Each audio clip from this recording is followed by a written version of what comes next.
You can create simple dynamic charts with the help of offset formula. Let's consider this as our summary table. Let's create the default chart and see what is created. Go to Insert, 2D column, and select any chart. If you have selected incorrect chart and if you want to change the chart type, simply right-click on the chart bars and select Change Series Chart Type.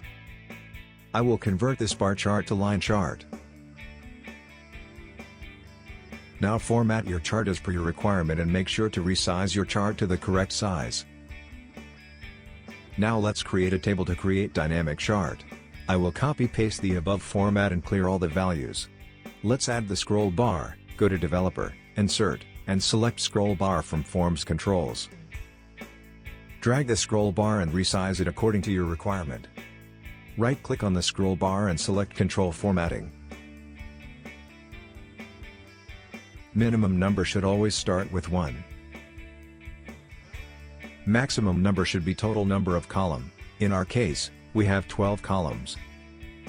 Cell link will help to connect this controller through any cell reference. Let's connect it to cell A7. If you move your scroller left or right, values will be increased or decreased on the referenced cell.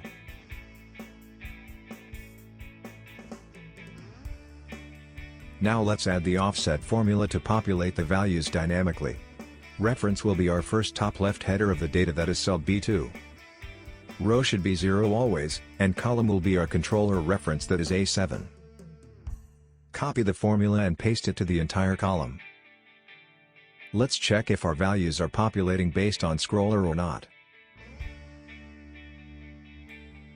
Awesome, it's working as expected. Now, let's convert your static chart to dynamic by simply right-clicking on Chart. And click on Select Data. Change the source range from above table to the below table. We're done creating our dynamic chart with the help of only one Excel formula. You can download this template from the YouTube description. Don't forget to like and subscribe my channel to learn more tips and tricks.